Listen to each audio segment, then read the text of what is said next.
Hey, this is Carlito, and if you don't listen to intelligent wrestling talk, then you're not cool.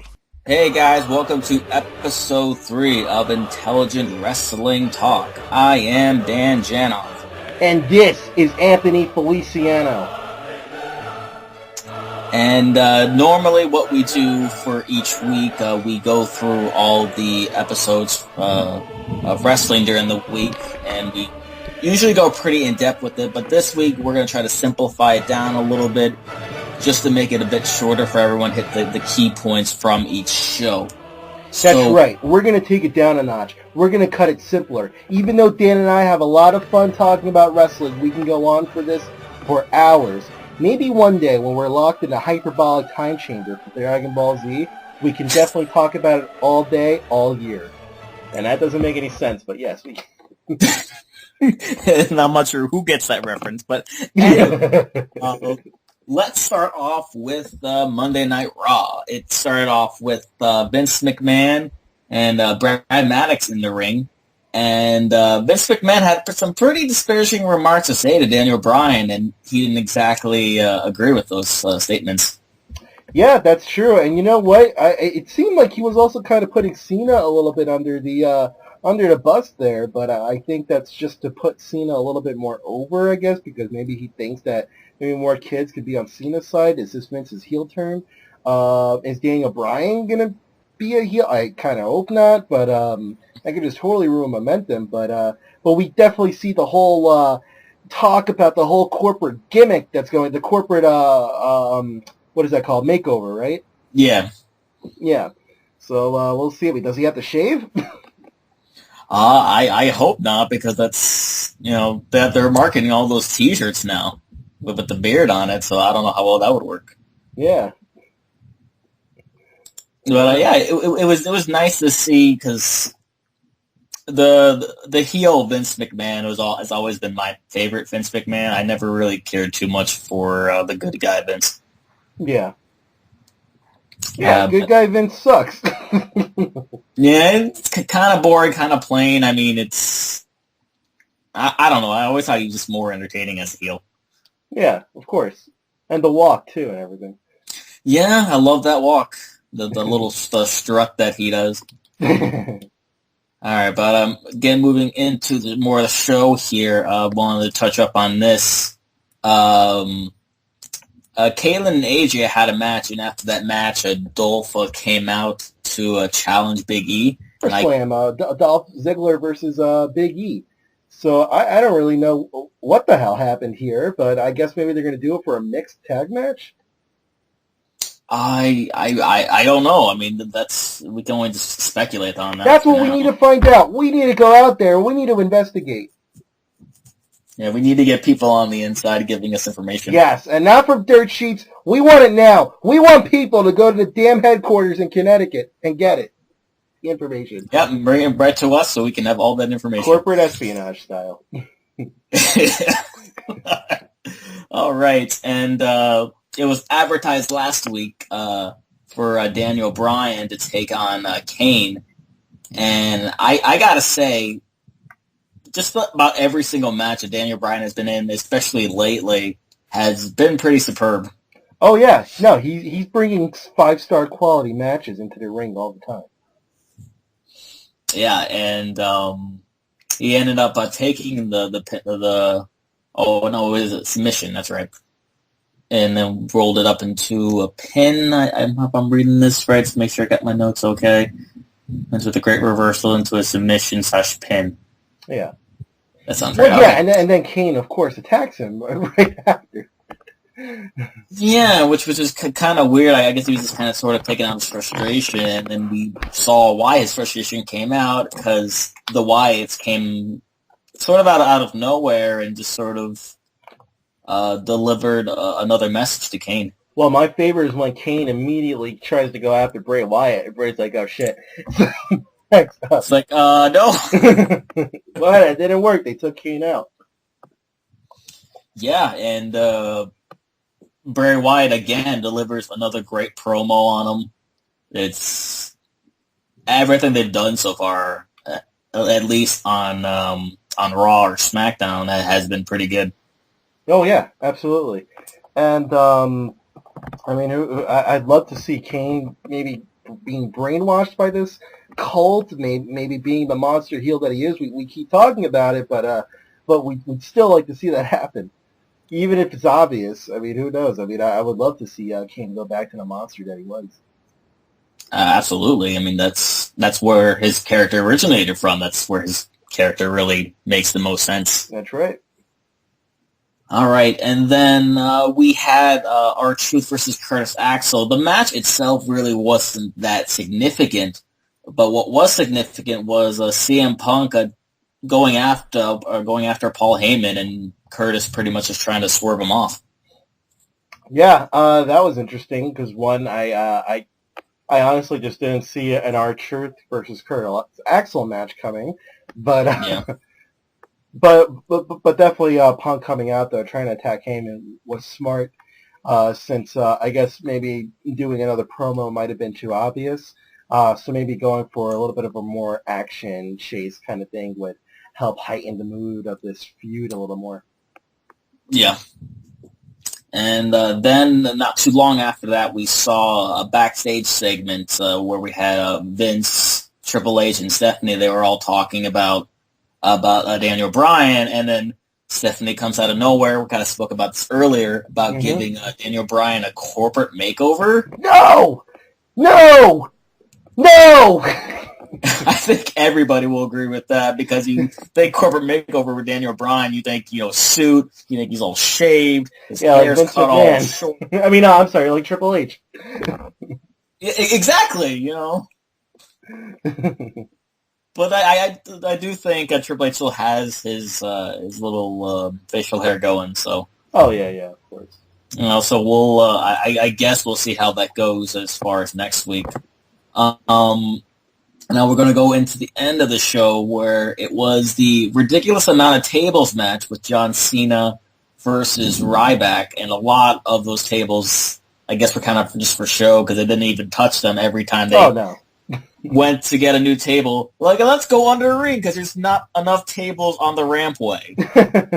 No, maybe they just needed a sip of water in there or something. I don't know, Gatorade or whatever. Yeah, What's significant about this is that this was kind of the same way that the dark match, table matches ended a few weeks ago at Barclays Center. After the show, they put on the main event, a dark main event at least, and it was between John Cena and Ryback for the WWE Championship. And it was a tables match, and the way, John Cena just threw Ryback in the corner, that's the same exact thing that I saw when I was there. And, it was interesting. Well, although the rest of the match, though, it was definitely different. But it was a cool match nonetheless anyway. I mean, I enjoyed it. But, we knew what was going to be the ending. We knew what was going to happen, but... just seeing Ryback just throw Cena into the steel steps and everything, I mean, that was just good enough for me. Yeah. And then we saw after the match, we saw Daniel Bryan come out and showing a little bit of, I guess, showmanship with that belt. It's sort of just like, all right, you hold on to this until I get it from you at SummerSlam. Yeah, it was a little weird. In fact, I was kind of folding my hands together and praying to the Lord upstairs, and I was saying, please, God, do not let Daniel Bryan turn heel right now. Just do not let it happen, please. Yeah, pray to. to. It's not sacrilege, but, it's just like, look, it just can't happen right now. We need Daniel Bryan as a face. I mean, he's a young guy. He's got to get the belt. He's had a great run. But we'll see what happens at SummerSlam, and that's what all this is about. This is all just all up for SummerSlam, and that's what it is. Yeah, pretty much. Yeah. And not too much happened in a WWE Main Event. What I'll do, I'll just sort of run through the matches and not really talk too much about them because they weren't really significant, but I felt they do need some mention. The first match was R-Truth versus Wade Barrett. Pretty solid match. They gave it about 20 minutes, and Wade Barrett ended up taking the win. Wait, it was a 20-minute match? Well, that with the commercials. Oh, right. Yeah. Well, that's still pretty significant. Yeah, and then we had the Usos taking on the primetime players. Another solid match. It wasn't as long as Truth and Barrett, but it was a decent amount, and the Usos get yet another win, so it seems like they're still in the tag team title picture.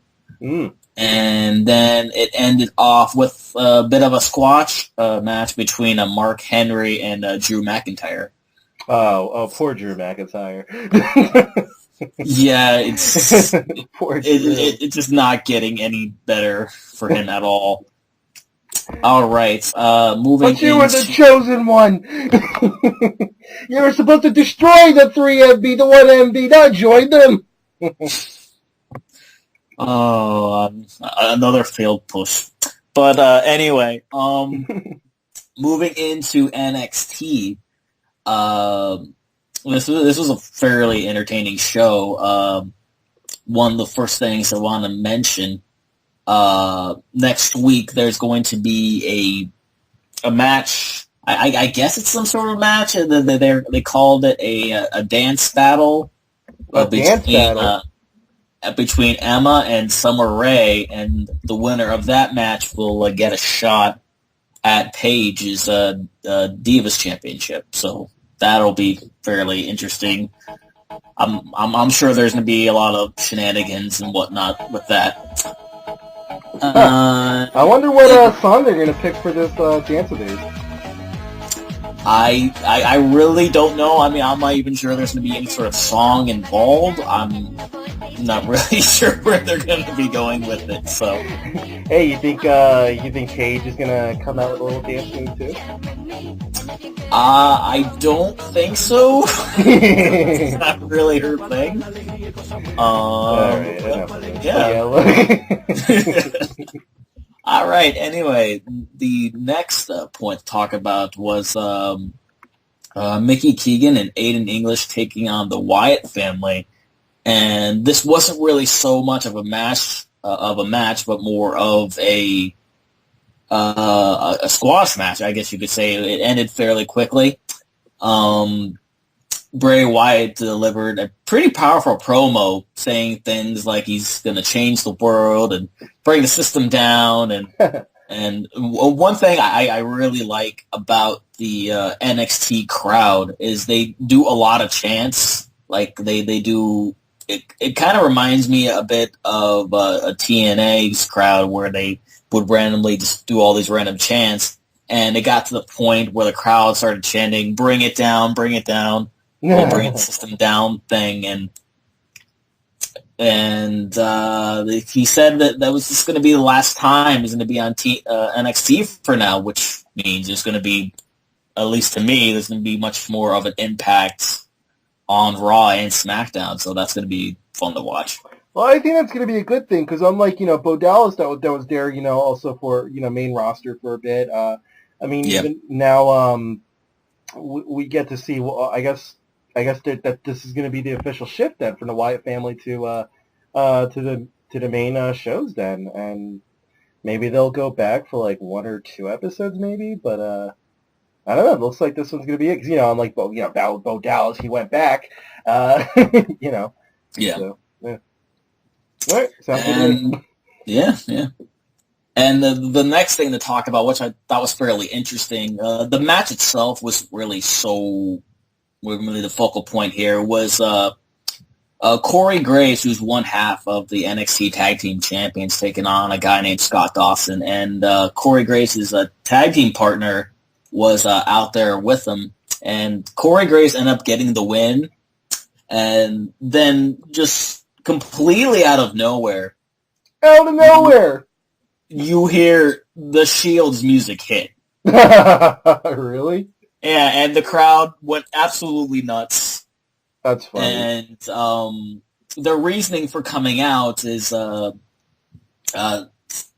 Rollins said that the Shield is back now. I guess they're going to be on NXT a little more. Yeah.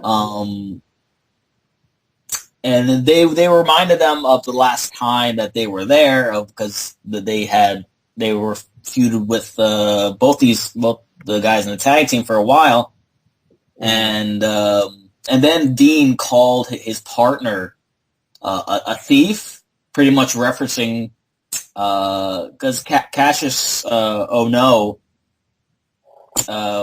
was his tag team partner, but he got taken out by the Wyatt family. So and this other guy kind of took his spot, and eventually went in and he called that an injustice, and then Dean then challenged him and said he was making pay and all that. And then the guy's like, "Oh, we'll put up your United States title," and that's what's going to happen next week. Hey, you ever seen this video of this kid who imitates Dean Ambrose? He goes to a McDonald's or Burger King. He goes in the camera. He goes to the speaker. "This is Dean Ambrose. Is Seth Rollins there?" And then the lady's like, no. He goes, "What about Roman Reigns?" Well, that's pretty good. All right, and the last thing I want to speak about as far as NXT goes, the main event was Antonio Cesaro and Leo Kruger taking on Sami Zayn, otherwise known as El Generico, on the Indies and that's interesting. So it's sort of like we have our little Indies match right here, huh? Mm-hmm. And teaming with Sami Zayn was Bo Dallas, and I'm not exactly sure why, because I'm only just been recently watching. I guess somebody may want to fill me in on this, but Bo Dallas got booed big time. Really? Yeah, it was. It would remind me a bit of the anti-Cena crowds, because Bo Dallas is the NXT World Champion, and right. And another thing I want to point out was kind of pretty cool on the crowd's point of view. That's like I said, Zayn, formerly known as El Generico, he used to have this thing where the crowd would chant "Ole," yeah, "Ole, Ole, Ole." Yeah, we did that on at the IZOT Center too. Yeah, and they chanted it while he was in there. And then when Antonio Cesaro was in there, they kept on chanting "We the People" over and over. Was he with the "We the People" gimmick, or was just Yeah. He. Oh, all right. Yeah. He came out, put his hand over his heart, said "We the People," and everyone's chanting with them. It's actually. I gotta tell you, I'm really digging this crowd, because they really cheer all the guys that really work hard, and regardless of whether they're heel or face. Yeah. But yeah, it was a pretty great match throughout. Dallas hit a power slam on Kruger, but then Kruger rolled out of the ring, and then Dallas went after him, threw him back in the ring. And then Kruger hit his finishing move, which is pretty much just a power clothesline, and that's how that ended. Huh. Wow. Because Leo Kruger is feuding with Bo Dallas for the world title. I see. Well, I gotta definitely check out NXT then, because this sounds pretty damn good. I mean, it's always sound good, but it's just like, I either I keep forgetting, or I don't know when it's on. I guess I could look at it online or whatever, but, I can follow up on that then. And also a note on that, on commentary this week was William Regal.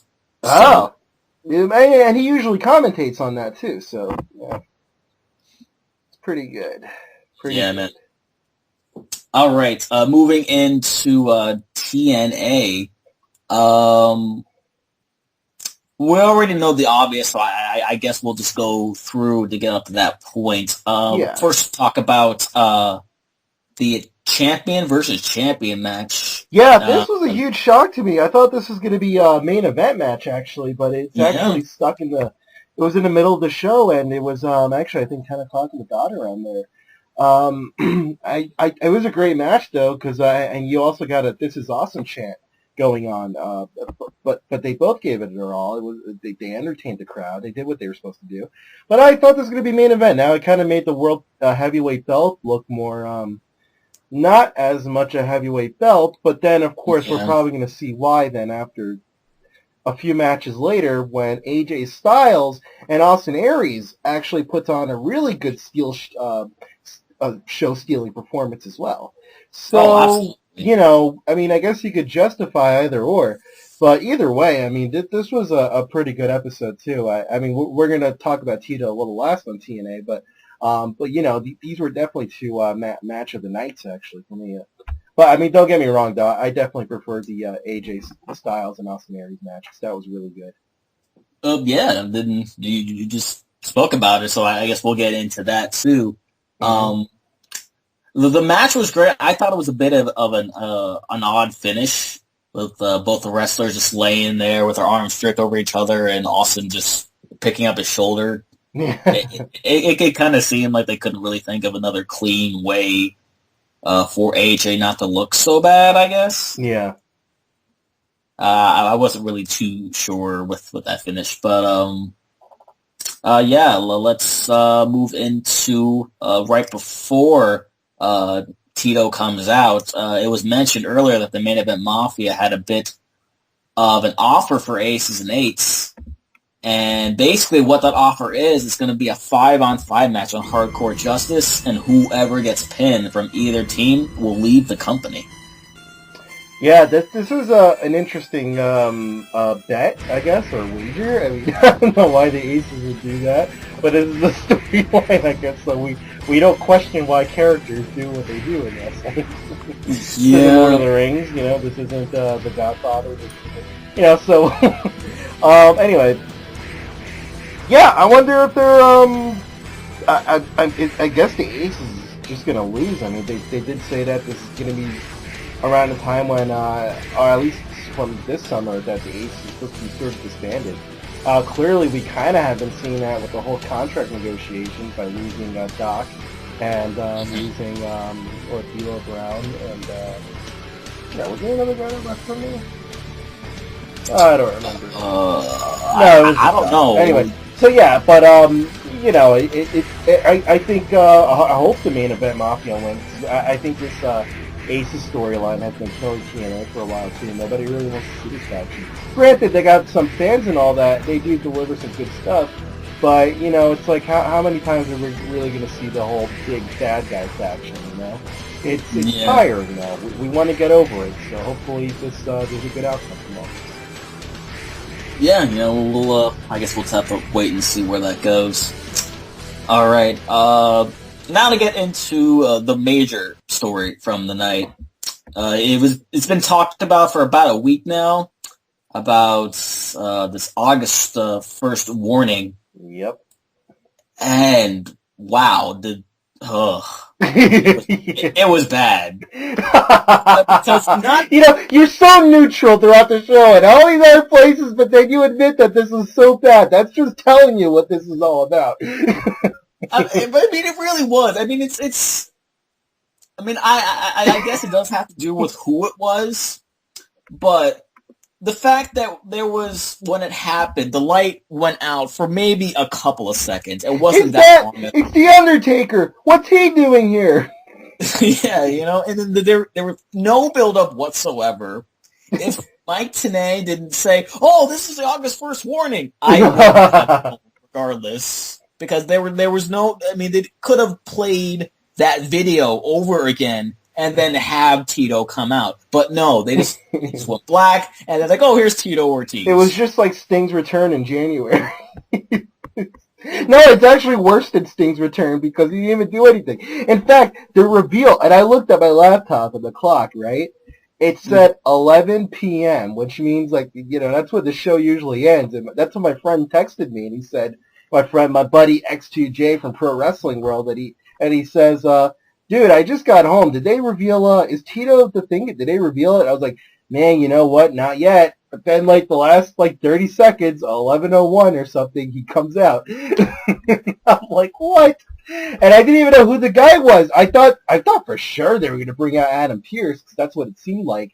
But then, you know, he comes out, and then I'm like, and he's just standing there, you know. Just standing there, not doing anything. You know, I mean, there was a lot they could have done with this. I mean, I guess I might even, you know, I know this is the whole money thing. And I know they're building up this fight or whatever. between Tito and Rampage, right? Oh, for sure. I mean, that's what it's going to... And it's probably going to be like a special theme match, like a brawl match or something. Or hell, maybe they don't even have to fight. They'll probably just go back to Bellator, if anything, after this, to build up their feud from TNA. Which, this doesn't make any sense. And, people should realize that this isn't TNA's thing. This is Spike TV. They're losing ratings on Bellator. They know TNA. And even though people give smack for TNA for having low ratings, it's actually pretty high for Spike TV standards. So right now what they're doing is that they're trying to cross-promote this thing, saturate us with MMA, and that's what they're doing. They want to get viewers to watch that. Except the problem is that a lot of the UFC fans are not really wrestling fans that I know of, and a lot of the wrestling fans that I know of aren't UFC fans. My sister, who is a girl, my sister is a UFC fan, and she hates wrestling. Yeah, because, obviously, we'll break the fourth wall here, but, professional wrestling TNA isn't exactly real. And when they it's not fake! They get the real thing, and, UFC, Bellator, whatever these MMA fights are. So why should they care that he's in here? And why should wrestling fans care that he's here? I mean, it makes no sense on both sides.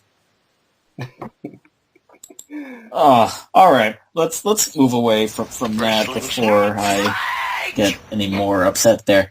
Going into a SmackDown. Now, it started off fairly interesting because we saw somebody a little different on commentary. That's right. I mean, it's funny is that I kind of missed SmackDown last night. I'm sorry, everybody, but but of course, when I miss it, Alex Riley's on TV. Yeah, I mean, he didn't do too bad of a job, but it was just random to have him on there because we're so used to seeing JBL on there. Yeah, well, he's still climbing mountains, right? Yeah, but that's also weird because JBL commentated for Main Event. So why did he commentate for SmackDown? Oh, is it like, SmackDown, alright, but that's filmed, well, I know they're on the world tour, right? So, I know SmackDowns are generally recorded on Tuesdays. Main Event, when could that be recorded? Is that, I don't know. Yeah, because I know that, even WWE Superstars is generally taped before Monday Night Raw. Yeah.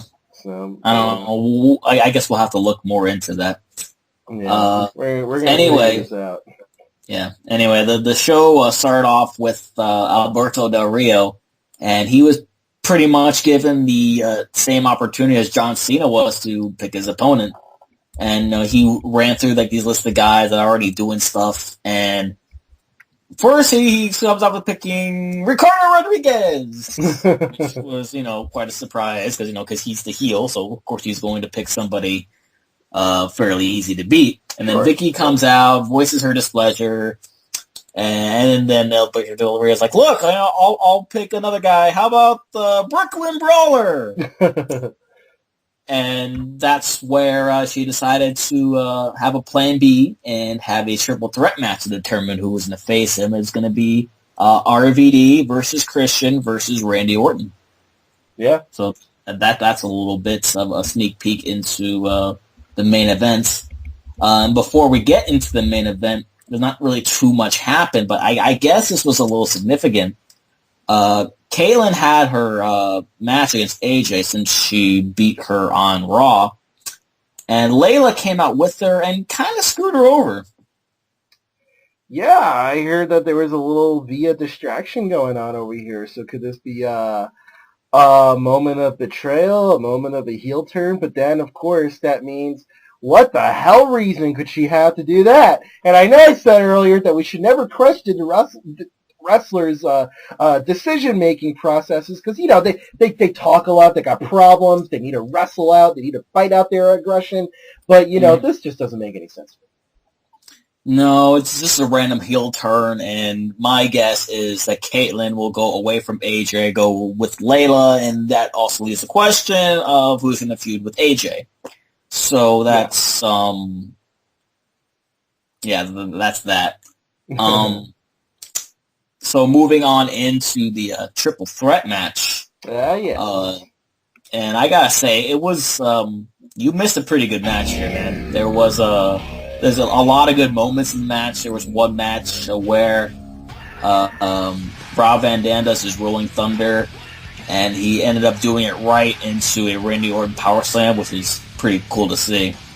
But it ended up with Christian getting the pin on Randy Orton, and he is now the #1 contender for the World Heavyweight Championship. Wow, that's pretty badass, then. I mean, there are a lot of Christian fans out there. There are also a lot of anti-Christian fans out there. I mean, since Christian, I guess, I don't know if it's true or not, he's near retiring. I mean, he has to be. I don't know, maybe this could be his last championship run, or maybe he'll lose and keep Del Rio the heel championship for SummerSlam, so Cody Rhodes may have a chance to cash in too. Who knows? I mean, it's interesting where they're going with this, so we'll see. I know they didn't give Rob Van Dam the victory, but then again, Rob Van Dam, I think, is only contracted for television appearances, so not like live events. So we'll see.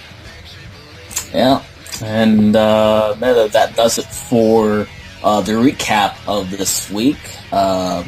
And as usual, we're gonna go right into the news from the week. I know a few things happened. Anthony, this was some non-dirt sheet news going on over here.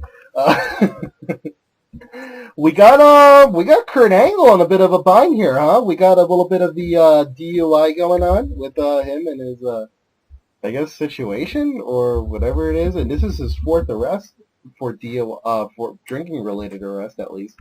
What, in like 6 or 4 years or something? Like at least within the barrier. Yeah, he seems to be having some issues with that, but what I've read as far as his Twitter goes is he is going to be getting some help, so hopefully this type of thing is over. We can move on from it. Well, didn't Jake Roberts go into Diamond Dallas Page's rehab or whoever it was? That sounds right. And Jake Roberts at least looks a lot somewhat better. I mean, at least if it's working, I don't know. I mean, there's DDP yoga program, and if Kurt Angle is going to rehab, that I'm sure he would say that that's a good thing. Oh, absolutely, because this is the last thing he needs. It's the last thing TNA needs. Oh yeah, no. In fact, they can't even afford more that publicity, especially drinking and driving. It's one thing to be drinking and being stopped, walking or whatever, because I know they do that around here in some places too. But to drive and drink, that's a no-no. Yeah, absolutely. Is that's all the news for this week? No, because we also got well, I mean, somewhat sort of related. I mean, but besides from that, though, we have some ex-WWE talents commenting on the August 1 warning. They're not even ex-WWE. I mean, we got one ECW guy in here. I mean, Matt Hardy tweeted that it was, he's pretty balanced. I mean, he thought it was interesting. It's interesting to see where TNA would go in this future and what would they... I think Matt Hardy's being nice here only because Jeff Hardy is in TNA, so he's probably not going to say, oh, this is stupid.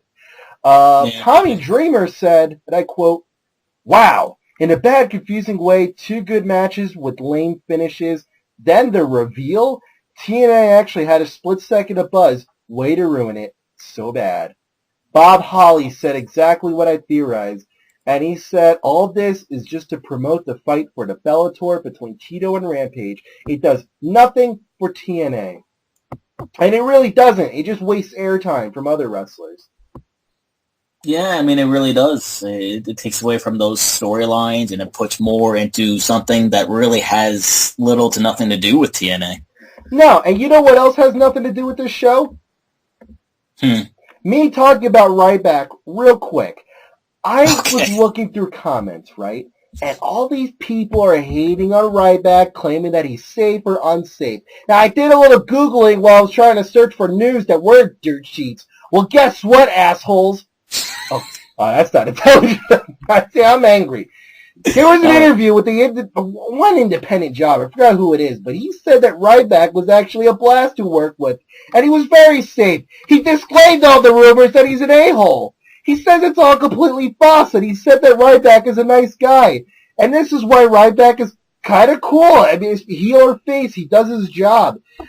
In fact, if he were really unsafe, WWE would never have given him a chance. For 9 years, he's tough enough. 2004, NXT, Skip Sheffield, which Ryan Reeves never even liked, but he admitted that if that were a permanent role, he would have stuck with it. Not to mention his constant main event jobbing against Cena and Punk. I mean, or more towards Cena at least. I mean, seriously, come on, guys. And just to knock him out for his attire, for mimicking RVD, well, guess what? The same guy who did RVD stuff done Ryback's, and Ryback actually spoke to RVD asking for permission, and RVD gave everyone their blessing. He said, yeah, dude, whatever. Come on, guys. Let's stop the hate. Let's just have a little more appreciation for Ryback. All right. So a lot of Ryback love. All right. It's manly love. All right. Yeah, let's but enough. We'll move on then, before I get more pissed. All right. This is how do we move on from this? I don't know. There's a lot of hate there. There's a lot of just bottled up aggression. For all these anti-Ryback fans. But anyway, moving on. I'll give you a little bit of a break here, take a little bit of a breather, and we'll go to in a segment of Know Your Host. Yes. This is basically where we tell you a little about ourselves. Yes. And this week is favorite wrestling theme, and there obviously are tons of great themes that I've always loved. That always got me real jacked to for they come out, especially guys like Stone Cold. When that glass hits, it's just you know someone's gonna get their ass kicked. But for me, I thought this was probably the most badass I've ever heard. But it was the very first Ministry theme. It was the theme like right before they started to put it in all the words, all the little prayers that they had him saying. And it sounded so epic, and they had great guitars in it, and kind of a little symphonic stuff in the background. It just sounded epic. It was awesome. I always get a kick out of hearing it. So yeah, that is my favorite wrestling theme. No, and it's a good theme, and Ministry was one of Undertaker's greatest runs. And what's more interesting about The Undertaker is that he's never had a comedic angle on The Undertaker, did he? Nope. Nope. Everything's been pretty badass, and including he had his start with the really dark Undertaker, and that kind of evolved a bit into the Ministry. And then once that whole thing went south, he decided to do his whole American Badass thing, and that went as far as that could go, and kind of came back to where it all started. Yeah. Yep. Well, what's your favorite? There's a lot of good wrestling themes out there. I mean, I love Dolph Ziggler's theme. I love DX's theme. I even love Chyna's theme. Don't treat me like a woman. Don't treat me like a man. But I even love old Hulk Hogan's themes too, and I even like the original stuff, like for things for like the Brood and all that. But I think the number one most feel good, my favorite that I play every morning, would have to be it's got to be Christian's theme. Oh yeah. Yeah, and I don't know what it is, and I'm not a big fan of Story of the Year or anything like that. You would never really find it on my iPod or whatever. But there's just something about this song that I really like. Now, not a lot of people know this, but this theme was actually originally created, I guess, or written by another band, I guess with a female vocalist. And I think it's called Something Blonde. I don't remember that. But, eventually Story of the Year got did the remix of this one, and it's just a great theme, and I love it. And I listen to it every morning. Good stuff. All right. I guess we'll leave the floor with you on this one. We had the next segment called Know Your Wrestler. And who do we got this week? Yes, that's right. We are starting with Know Your Wrestler. So, we're going to go ahead and take it a little bit back to, we're going to take it back to the early 20th century now with wrestling. We're going to talk about Jack Reynolds. Alrighty, here you go, people. So, this guy was interesting because he kind of has been billed as being weighed 140 pounds. The picture of him is that he's like super skinny, but he's got like a belt around him. I mean, this guy looks like he needs a lot of food, but apparently he's really good, and he's been wrestling for about 20 years. He's won world championships at least 14 times. So, you know, and this is between, you know, 1914 to sort of, you know, 1930-something. Now, here's the most interesting thing. In 1934, he was actually charged with second-degree murder after a man died in a bar fight that he was actually involved in. But he was actually later acquitted. So, later on in the 30s, Reynolds ran a wrestling outfit for non-heavyweights. On the West Coast, around that area. I mean, he usually stages athletic shows at carnivals, and eventually he would retire from the ring in 1937. And that's that with Know Your Wrestler, so it's good to always know the history a little bit. Oh, absolutely. Yep. It's always good to know the roots, and that's a fairly interesting story with him...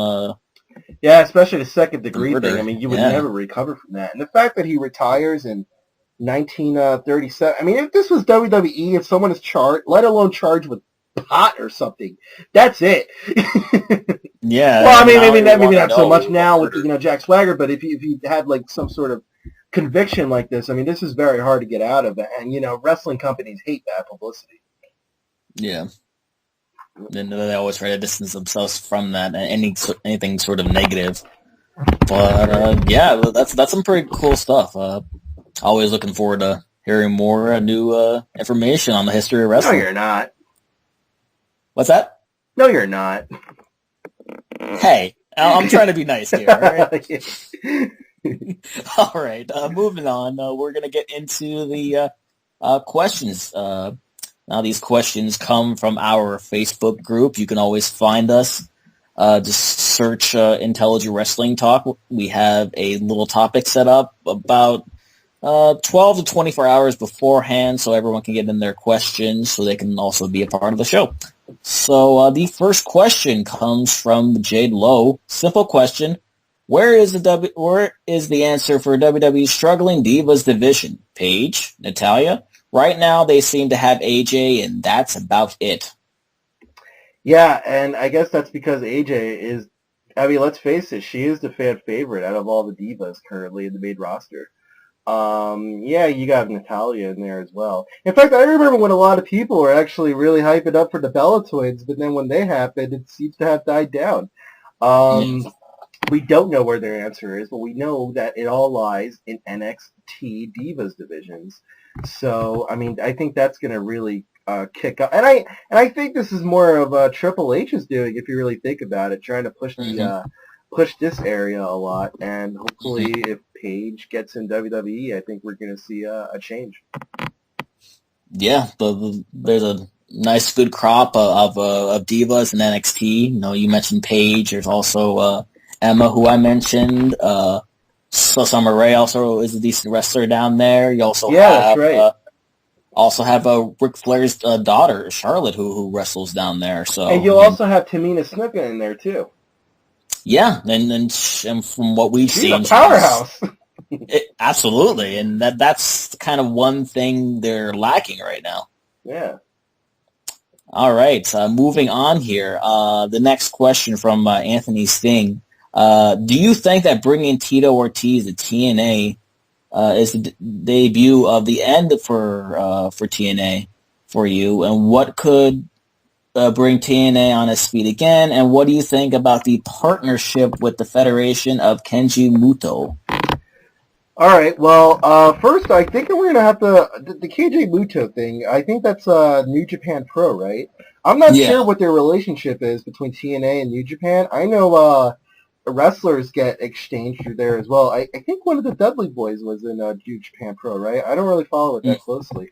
I do know that in WWE they also do the same thing. They put some wrestlers in New Japan Pro as well. I mean, naturally Tensai, or Prince Albert, as I'd like to really call him.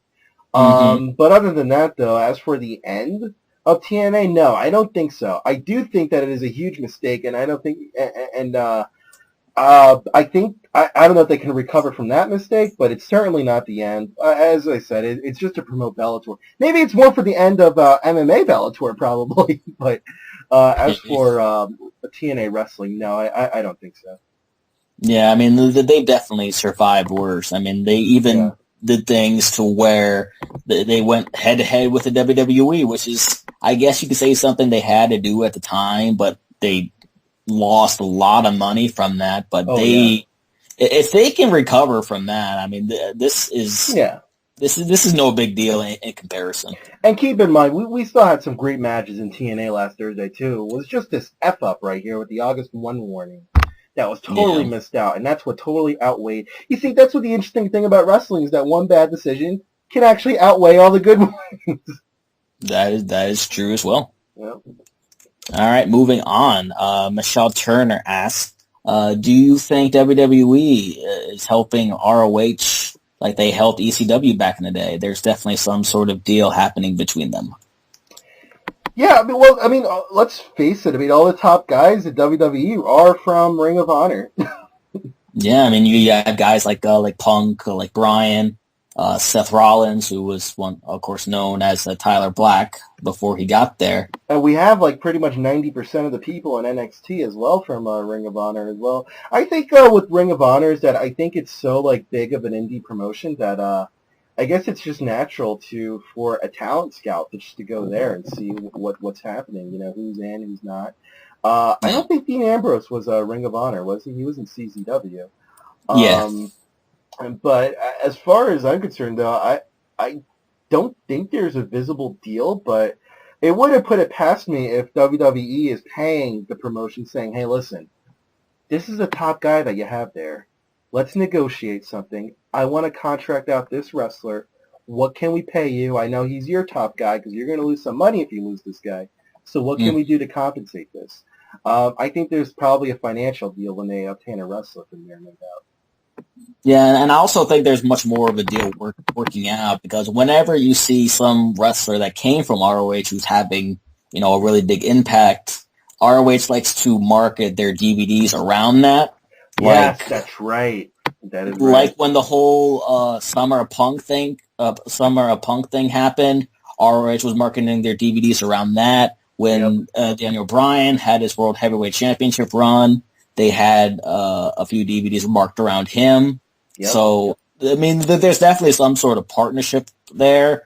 Whether we'll ever know what exactly it is highly doubtful. And keep in mind, though, now independent wrestlers aren't as unknown as they used to be. But now, with the internet and everything, and thanks to YouTube, we can talk about independent wrestlers as if they're bigger than 3MB. So, I mean, and Ring of Honor, I think, is just proof of that. And I think, I guess it's kind of like when you work for let's say a publisher or something. There's always a book distributor. Like, for example, there's Skyhorse Publishing, and they release books, but W.W. Norton and a place like Perseus distributes their books. So I guess maybe Ring of Honor can help produce a guy, and WWE can take him in. But then it sort of defeats the purpose of NXT. But I guess NXT could just sort of be that transition from independent to superstar. Yeah, absolutely agree with that. Thank you, Dan. Yeah, of course. The next question comes from Andy Dalton. He asks if it is the beginning of the end of TNA. If it was the beginning of the end of TNA, what do you think will become of the wrestlers like AJ Styles and some of the younger guys? And what about Hogan? Will there be some place for him in the WWE? Probably not Hogan. Probably Sting more than Hogan. I know WWE would probably want a Sting versus Taker match because that's what 90% of everyone wants. Yeah, that would be a huge money maker. I think the only wrestlers I could see being signed are Bobby Roode, Austin Aries and AJ Styles. I mean, those are their top guys. But then, of course, you got guys like Christopher Daniels and Kazarian. The problem is that I don't see Daniels actually going into WWE. I think they're going to probably take in Kazarian before they would take in Daniels, only because he's a little bit more younger. But we'll see. But that's not to knock down Christopher Daniels. He's a great talent. I think he's one of the best to watch.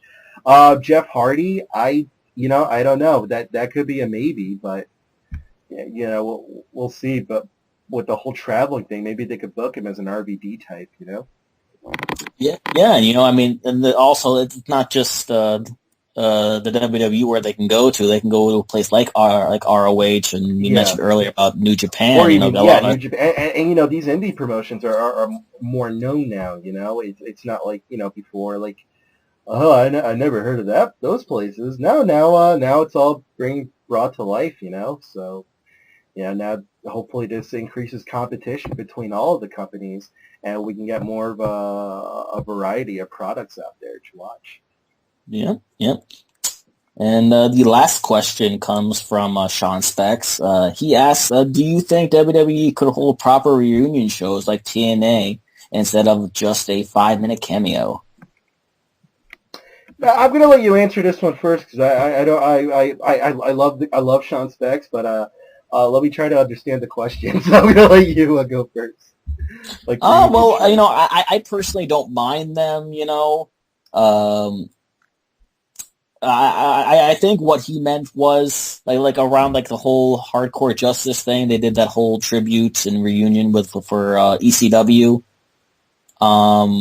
where they pretty much just took a break from TNA just to promote that. I don't really see that as being a great idea for the WWE just because of all the storylines they have going on, and that's just I just something that I don't see creative ever being like, oh yeah, we could totally put this on hold for another week. Yeah. I don't know. I mean, that's tricky. I mean, the thing with TNA is that TNA likes to book a lot of the oldies thinking like, oh, this is going to be the coolest thing, except the problem is that that's kind of how they lose viewers at the same time, I mean, don't get me wrong, people like Hulk Hogan, Sting, and all that, they still get great pops from the crowd. But then when you want to bring in a whole reunion thing, it's like, well, what is it really? Is it just to show the old people how old they really are? Is it to show the mid-range fans in their 20s that experience both eras to be like, oh, this is cool? Yeah. I think it should just be, I'm fine with just the cameos. I mean, that's probably better for me, Yeah, I completely agree with that. And, it's like I said, it's hard to put a whole, company on hold just for that. And it's really just, in a sense, just catering towards that particular audience who watches that, which may not be your entire audience. So you may end up losing viewers because of it. And if WWE keeps promoting this goddamn app, then maybe hold a TNA like proper reunion show on the app then, or something, or put it up on YouTube. I would probably watch it during an off wrestling hours, Yeah. Sort of get like a Q&A from the oldies. But then again, that's the problem, with these reunions and all that is that they're the oldies, they shouldn't. If they knew that they were wasting airtime, then they shouldn't really go on. They should have just done their thing, say their goodbye, maybe release a book, have a Q&A, maybe respond to fans on Twitter or something, or do like a social media thing. But then it just becomes a point of, well, is this like a vanity thing for these guys? Yeah.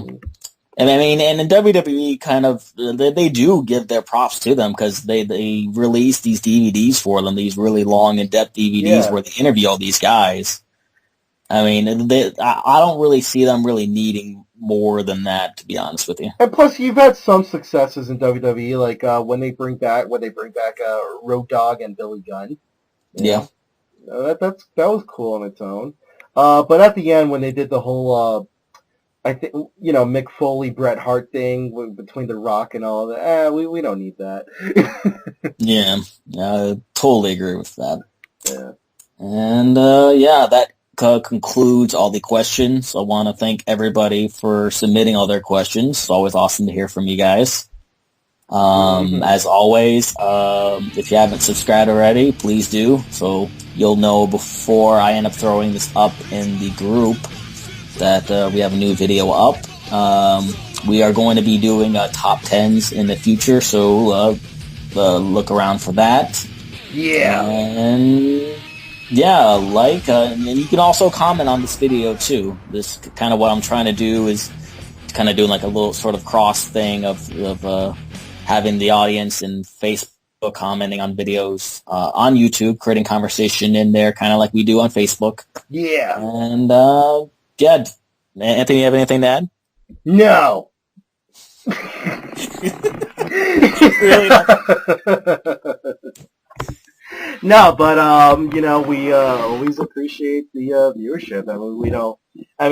I'll admit, we like doing this just because it's fun, and the fact that we keep talking about it, we would like more people to be engaged, to listen in.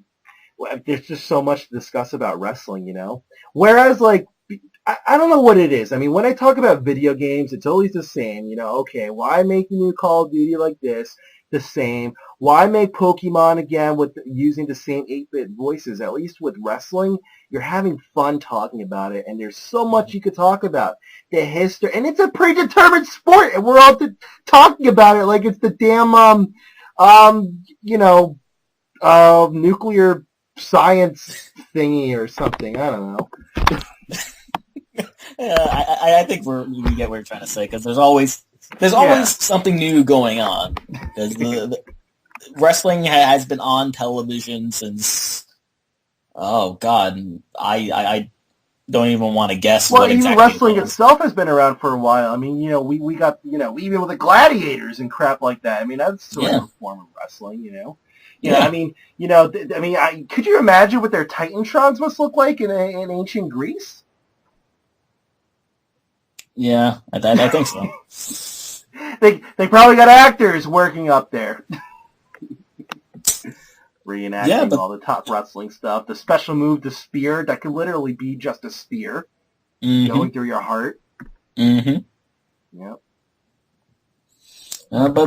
That'll do it for us this week. Once again, thank you to everybody who commented, who's watching right now, who's subscribed and liking. We really do appreciate everything for you guys. It's really awesome to have that. And that will do it for this week.